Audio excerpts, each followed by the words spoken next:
More US based ఈ learning platform. మీరు కూడా స్లాట్ బుక్ చేసుకోవాలంటే ఈ నెంబర్ కి కాల్ చేయండి. మా అపార్ట్మెంట్స్ పెద్ద గేటెడ్ కమ్యూనిటీ, పాష్.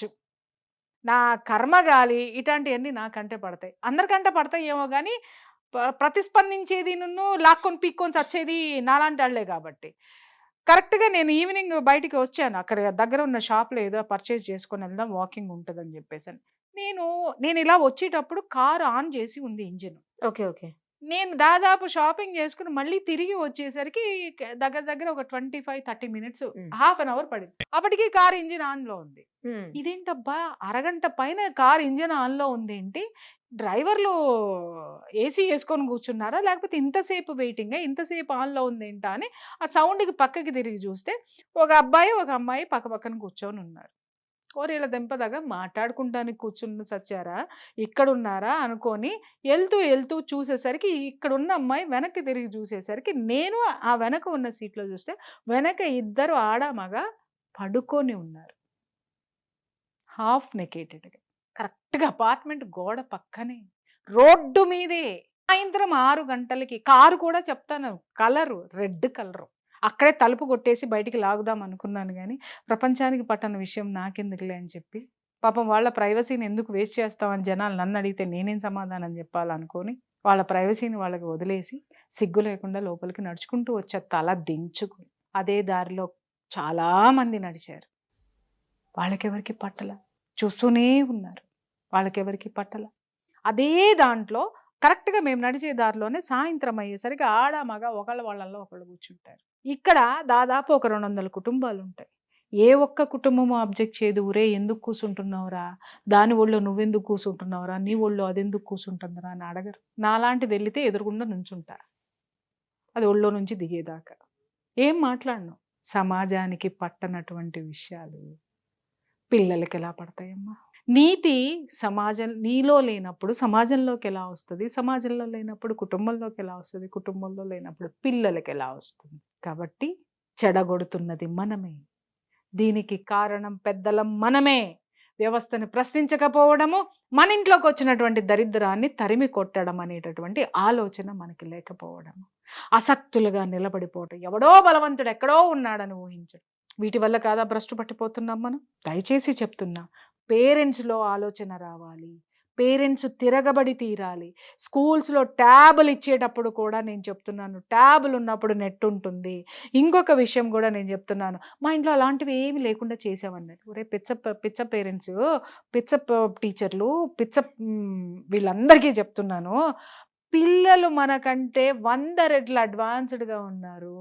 నువ్వు ఎన్ని లాక్ చేసినా వాళ్ళు నేర్చుకునేది లాక్ ఎలా ఓపెన్ చెయ్యాలి అనేది ఖచ్చితంగా దాంట్లోకి అవి ఆహ్వానిస్తున్నారు. టెక్నాలజీ ఏమైనా ఉందా, ఎలా ఉండాలి అని అంటే, అక్కడ నీ పిల్లలు ఫోన్ ఆన్ చేశారు, అక్కడ ఏదన్నా వచ్చింది అని అంటే నీ పిల్లలు ఏం చూస్తున్నారో నీ ఫోనుల్లోకి వచ్చేయాలి. అట్లాంటిది లేనట్టుంది కదండి. ఉంది, పెట్టుకోవచ్చు, కానీ పిల్లలు దాన్ని లాక్ చేస్తున్నారు. అలా లాక్ చేయకుండా ఇంకేదన్నా కనిపెట్టగలరేమో కనిపెట్టండి. పిల్లలకి మనం ఆ మానిటరింగ్ చేసామంటే ఇదిగో మమ్మల్ని అవమానిస్తున్నారు, మమ్మల్ని అనుమానిస్తున్నారు, మమ్మల్ని అది చేస్తున్నారు అని మళ్ళీ సూసైడ్ టెండెన్సీకి వెళ్ళిపోవడం, టెండెన్సీ ఉన్న వాళ్ళు సూసైడ్ ట్రై చేయడమో, అటెంప్ట్ చేయటమో, లేకపోతే ఇంకేదన్నా ఉంటే డిప్రెషన్లోకి వెళ్ళిపోవటమో, ఇంకొకటి. నేను చెప్తున్నాను, ఇవాళ భావి భారత పౌరుడు ఎవ్వడో కూడా శారీరక దృఢత్వం లేదు, మానసిక దృఢత్వం లేదు, నిజాయితీ లేదు, వాడికి సంస్కరణ లేదు, వాడికి దేశం పట్ల భక్తి లేదు, వాడి మీద వాడికి బాధ్యత లేదు. ఆ విధంగా ఇవాళ మనము పిల్లల్ని కంటున్నాము, ఆ విధంగానే విద్యా వ్యవస్థలు విద్యను నేర్పుతున్నాయి, ఆ విధంగానే ప్రభుత్వాలు కూడా వాళ్ళని ప్రోత్సహిస్తున్నాయి. 18 ఇయర్స్ పిల్లలకి నువ్వు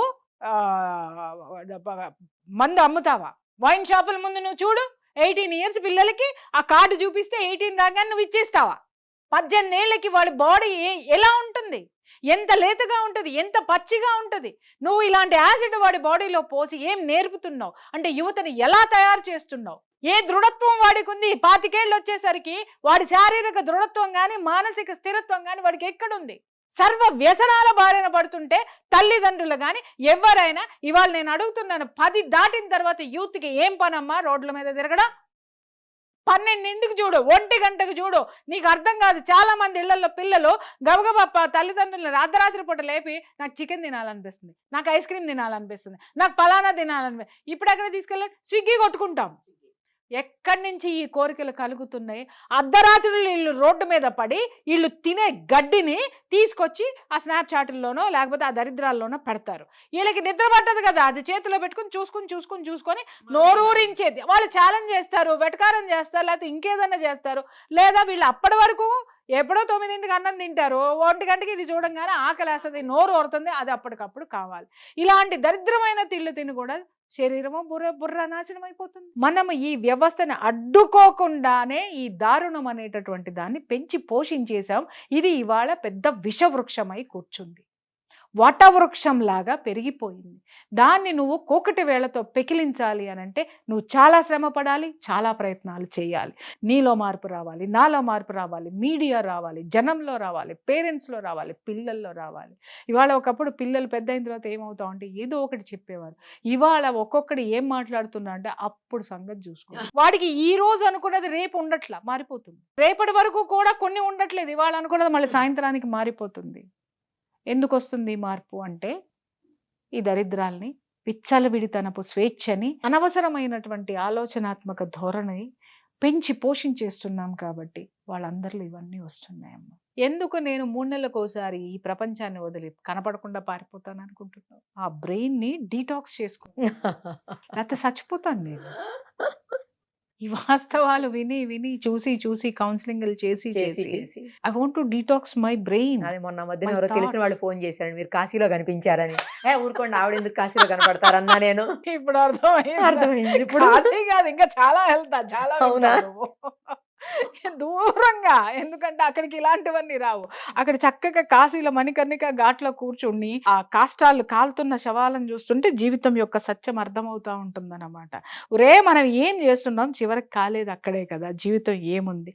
కానీ ఆ శరీరం కాలే లోపు మనం ఏం చేశాము, ఏం చెయ్యాలి, ఈ విశ్వం మనకిచ్చినటువంటి ఈ జీవితానికి అర్థం ఏంటి అనేది తెలుసుకోవడానికి అక్కడ కనీసము ఈ వికారాలన్నీ ఏవైతే ఉన్నాయో వీళ్ళందరినీ తీసుకెళ్ళి ఆడబారేస్తే అప్పుడు అక్కడి నుంచి వచ్చేటటువంటి ఆ వికారమైనటువంటి ఆ దృశ్యాలను చూస్తే కడుపులో తిప్పేసి జీవిత సత్యం బోధపడుతుంది. అరే ఉన్న ఈ చిన్న జీవితాన్ని చాలా మోరల్గా కాపాడుకుందాంరా, హాయిగా బ్రతుకుదాంరా, ప్రశాంతంగా ఉందాంరా అని అనిపిస్తుంది. థ్యాంక్ యూ అండి, thank you so much. Thank you. Suman టీవీలో మీ పర్సనల్ అండ్ బిజినెస్ ప్రమోషన్స్ కోసం కింది నెంబర్కి కాంటాక్ట్ చేయండి.